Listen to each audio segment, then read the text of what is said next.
2024ஆம் ஆண்டு கடைசி நாட்கள் டிசம்பர் மாதத்தினுடைய கடைசி நாட்களில் சில விபத்துக்கள் அடுத்தடுத்து பதிவாகி இருந்தது. விமான விபத்துக்கள் அந்த மாதிரி கொடூரமாக தான் 2024க்கு நாங்கள் விடை கொடுத்திருந்தோம். 2025 ஜனவரி 1ஆம் தேதி பொது வருட கொண்டாட்டம் நடந்த இடத்துல 14 பேருடைய உயிர்கள் காவு கொள்ளப்பட்டிருக்கிற ஒரு கொடூரமான சம்பவம் அமெரிக்காவில் பதிவாகி இருக்கு. சர்வதேச ஊடகங்கள்ல எல்லாம் பரபரப்பாக இன்றைய நாள் முழுக்க பேசப்பட்ட ஒரு விஷயமா இது மாறி இருக்கு. அதுக்கான காரணம் IS பயங்கரவாத அமைப்பால் இந்த தாக்குதல் தூண்டப்பட்டிருக்கலாம். IS பயங்கரவாத அமைப்பு இந்த தாக்குதலுக்கு பின்னால் இருக்கலாம் என்று சொல்லி சந்தேகிக்கப்படுது.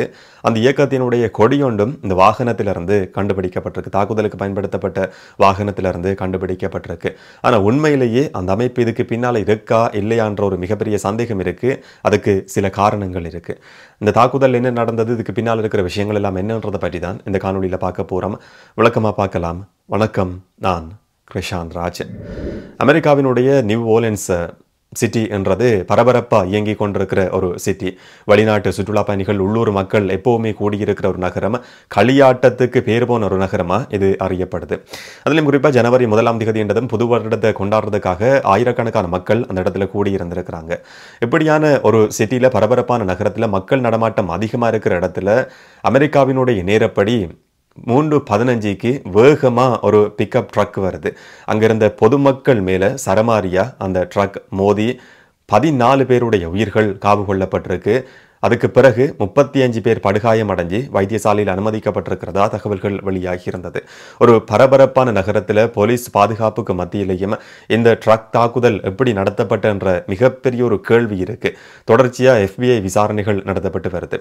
இந்த ட்ரக் பொதுமக்கள் மேலே மோதியதும், பொதுமக்கள் மோதன இந்த ட்ரக்கை ஓட்டி வந்த நபர் கீழே இறங்கி தன்னிட்ட இருந்த ஒரு துப்பாக்கி எடுத்து பொதுமக்கள் மேலேயும் போலீஸ் பாதுகாப்பு தரப்பு மேலேயும் சரமாரியா சுடுறதுக்கு ஆரம்பிச்சிருக்கிறார். போலீஸுக்கும் இந்த நபருக்கும் இடையில பரஸ்பரமான துப்பாக்கி சூடு ஒரு சில நிமிஷங்கள் நடந்திருக்கு. அதுல இந்த ட்ரக்கை ஓட்டி வந்த நபர் சுட்டு படுகொலை செய்யப்பட்டிருக்கிறார் என்ற விஷயமும் உறுதி செய்யப்பட்டிருந்தது.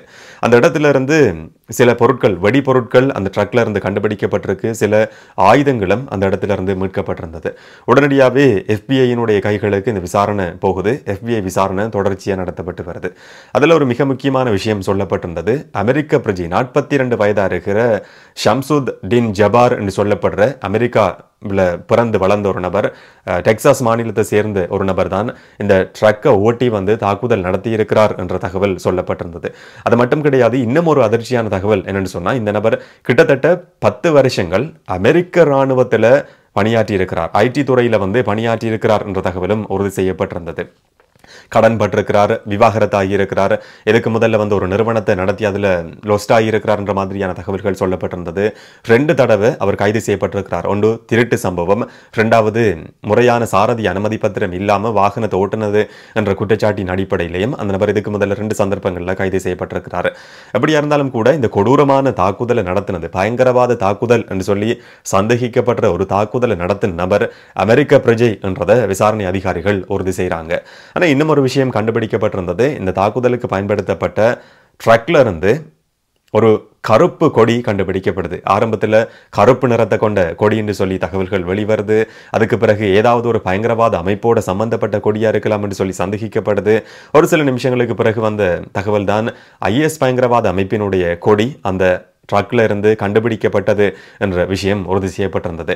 இதில் பயங்கரவாத தாக்குதலா என்றதை பற்றி ஆரம்பத்தில் இருந்தே ஒரு குழப்பமான தகவல் தான் தொடர்ச்சியாக சொல்லப்பட்டு வந்தது. என்று சொன்னால், அந்த நகரத்தினுடைய மேயர் முதலே சொன்ன விஷயம் இது ஒரு கொடூரமான பயங்கரவாத தாக்குதல் என்றது. ஒரு சில நிமிஷங்களுக்கு பிறகு ஊடக சந்திப்பு நடத்தப்படுது. FBIயினுடைய உயரதிகாரி சொல்றாங்க இது பயங்கரவாத தாக்குதல் கிடையாது என்ற விஷயம். அதுக்கு பிறகு FBIயால் ஒரு அறிக்கை வெளியிடப்படுது. பயங்கரவாத தாக்குதலாக இருக்கலாம் என்ற சந்தேகத்தின் அடிப்படையில் விசாரணைகள் நடத்தப்படுது என்று சொல்லி குழப்பமான தகவல்கள் சொல்லப்பட்டிருந்தது. அந்த கொடி மீட்கப்பட்டதா சொல்லப்பட்டிருந்தாலும் IS கொடி என்று சொல்லி ஆரம்பத்தில் சொல்லப்படாம ஒரு கருப்பு கொடி என்று சொல்லி சொல்லப்படுது. ஒரு சில நிமிஷங்களுக்கு பிறகு IS அமைப்பினுடைய கொடி என்று சொல்லி பிறகு அறிவிக்கப்பட்டிருந்தது. இதே நேரம் அந்த ஜபார் என்று சொல்லப்பட்ட 42 வயதான நபர் அவரும் சுட்டு படுகொலை செய்யப்பட்டிருக்கிறார். அவருடைய சோசியல் மீடியா பக்கங்கள்ல இருந்து சில காணொளிகள் தொடர்ச்சியாகவே பதிவேற்றப்பட்டிருக்கிறத விசாரணை அதிகாரிகள் கண்டுபிடிக்கிறாங்க. இதுல நான் அந்த குறிப்பிட்ட அமைப்பில் சேர்ந்திருக்கிறேன் என்ற மாதிரியான ஒரு தகவல் அந்த நபர் சொல்லி இருக்கிறதா இப்போ ஊடகங்களில் தகவல்கள் வெளிவந்திருக்கு. அமெரிக்க ஜனாதிபதி ஜோ பைடனுக்கும் இது சம்பந்தமான விஷயங்கள் தெளிவுபடுத்தப்பட்டிருந்தது. அவரும் இந்த ஒரு தகவலை உறுதி செய்திருந்தார். ஆனால் இது வந்து ஒரு வெல் பிளான்டு, நல்லா திட்டமிடப்பட்ட தாக்குதல் என்ற மாதிரி செய்திகளில் பார்க்க முடியுது. முதலாவது விஷயம், வாடகைக்கு இந்த ட்ரக் வாகனம் பெற்றுக்கொள்ளப்பட்டிருக்கு. அந்த நபருடைய சொந்த வாகனம் கிடையாது. இதை தவிர அந்த வாகனத்திலிருந்து சில வெடிபொருட்களும் ஆயுதங்களும் கண்டுபிடிக்கப்பட்டிருக்கு. இது எல்லாமே சில நபர்கள் தயாரித்த வெடிபொருட்கள் என்று சொல்லப்படுது. அந்த வெடிபொருள் தயாரிக்கிறதுக்காக பயன்படுத்தப்பட்ட வீடு சந்தேகிக்கப்படுது. அந்த வீட்டில் பயன்படுத்தப்பட்டிருக்கலாம், இது தயாரிக்கப்பட்டிருக்கலாம் என்று சொல்லி அந்த வீட்டையும் FBI அதிகாரிகள் சுற்றி வளைக்கிறாங்க. அந்த வீடும் கூட வாடகைக்கு பெற்றுக்கொள்ளப்பட்ட வீடுன்றது விசாரணைகளில் கண்டுபிடிக்கப்படுது. இந்த மாதிரி நல்லாவே இந்த தாக்குதல் திட்டமிடப்பட்டிருக்கு. பின்னால யாராவது இருக்கலாம் என்று சொல்லி ஆரம்பத்தில் சந்தேகிக்கப்பட்டிருந்தது. இப்போ புதுசாக வெளிவந்திருக்கிற தகவல், இந்த தாக்குதலுக்கு பின்னால வேற யாரும் கிடையாது, அந்த நபர் ஜபார் என்று சொல்லப்படுற நபர் மட்டும் தனியே செயற்பட்டிருக்கிறார். இப்போதைய தகவல்களின்படி தனியே செயற்பட்டிருக்கிறார் என்று சொல்லப்படுது. ஆனால் ஊடகங்கள் முன்வைக்கிற ஒரு கேள்வி என்னன்னு சொன்னா, இது பாதுகாக்கப்பட்ட ஒரு பிரதேசம், சன நடமாட்டம் அதிகமாக இருக்கும், போலீஸ் பிரசன்னம்ன்றது அதிகமாக இருக்கும். இந்த சம்பவம் நடந்த நேரத்தில் அந்த சிட்டியில் மட்டும், அந்த பகுதியில் மட்டும் 300க்கும் அதிகமான பாதுகாப்பு தரப்பு சேர்ந்தவர்கள் கடமையில் ஈடுபடுத்தப்பட்டிருக்கிறதா சொல்லப்படுது.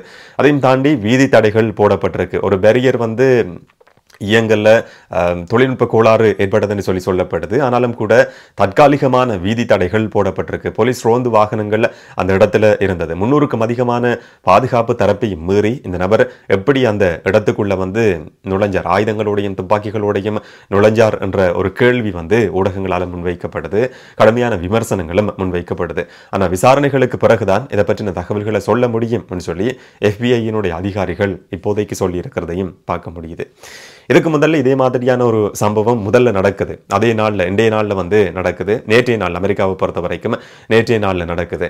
அமெரிக்காவினுடைய ஜனாதிபதியாக தெரிவு செய்யப்பட்டிருக்கிற டொனால்ட் ட்ரம்பினுடைய ட்ரம்ப் ஹோட்டல், ட்ரம்ப் டவருக்கு முன்னுக்கு ஒரு டெஸ்லா சைபர் ட்ரக், ஒரு வாகனம், கார் வந்து திடீரென்று சொல்லி வெடிச்சு சிதற சிசிடிவி காட்சிகள் வெளிவந்திருந்தது. இது ஒரு பயங்கரவாத தாக்குதலை இருக்கலாம் என்று சொல்லி சந்தேகிக்கப்படுது. இப்போ வரைக்கும் சந்தேகிக்கப்பட்டு வருது. குறிப்பாக இலோன் மஸ்க், அமெரிக்க ஜனாதிபதியை தெரிவு செய்யப்பட்டிருக்கிற டொனால்ட் ட்ரம்பினுடைய ஆலோசகர், இப்போ ஆலோசகராக இருக்கிறார். அவருக்கு நெருக்கமான ஒரு நண்பர்.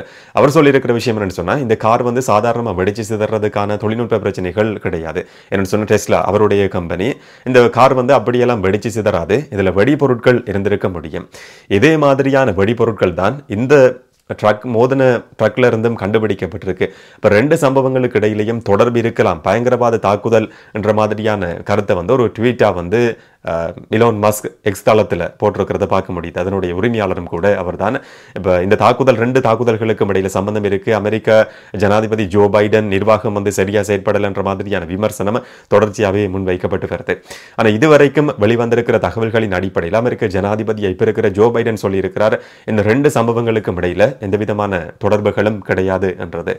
FBI அதிகாரிகளும் சொல்லியிருக்கிற ஒரு விஷயம், இந்த 2 சம்பவங்களுக்கும் இடையில தொடர்பு இருக்கா இல்லையான்றதை பற்றி விசாரணைகள் நடத்தப்பட்டிருந்தது. இதுவரைக்கும் எதையுமே கண்டுபிடிக்க முடியாமல் போயிருக்கு என்ற மாதிரியான தகவலை அமெரிக்காவினுடைய FBI அதிகாரிகளும் சொல்லியிருக்கிறாங்க. 2மே பயங்கரவாத தாக்குதல் என்ற மாதிரி ஒரு தரப்பால் சொல்லப்படுது, பயங்கரவாத தாக்குதல் கிடையாது என்ற மாதிரி இன்னும் ஒரு தரப்பால் சொல்லப்படுது. விசாரணைகள் தொடர்ச்சியாக நடத்தப்படுது. ஆனால் இதில் இருக்கிற ஒரு சந்தேகம் என்னன்னு சொன்னால், அமெரிக்காவில் பிறந்து வளர்ந்த ஒரு அமெரிக்க பிரஜை, டெக்சாஸை சேர்ந்த ஒரு நபர், திருமணமாகி 42 வயதாக இருக்கிற ஒரு நபர், கடன் தொல்லையில் பாதிக்கப்பட்ட ஒரு நபர், 2 தடவை விவாகரத்தாகி இருக்கிற ஒரு நபர், வாகனம் ஒழுங்கா ஓட்டல, சாரதி அனுமதி பத்திரம் இல்லாமல் வாகனத்தை ஓட்டி இருக்கிறார்னு சொல்லி இதுக்கு முதல்ல கைது செய்யப்பட்டவர், திருட்டு சம்பவத்தோட தொடர்பு பட்டதா கைது செய்யப்பட்ட ஒரு நபர் எப்படி பயங்கரவாதியா அடையாளப்படுத்த முடியும் என்ற ஒரு கேள்வி இருக்கு. IS பயங்கரவாதி அவர் எப்படி இருக்கலாம் என்ற ஒரு சந்தேகம் இருக்கு. என்னன்னு சொன்னா, அமெரிக்க இராணுவத்தில் சேர்ந்து செயற்பட்டு 10 வருஷங்களுக்கும் அதிகமாக அமெரிக்க இராணுவத்தில் இருந்த ஒரு நபர் IS பயங்கரவாதியா இருக்கிறதுக்கான வாய்ப்பு இருக்கான்ற ஒரு சந்தேகம் கூட இருக்கு. இதையும் தாண்டி 300க்கும் அதிகமான போலீஸ் பாதுகாப்பு இருந்த இடத்துக்குள்ள இந்த நபர் மட்டும் பாதுகாப்பு பெரியரையும் தாண்டி எப்படி நுழைஞ்சார் என்ற இன்னும் ஒரு சந்தேகம் கூட இருக்கு.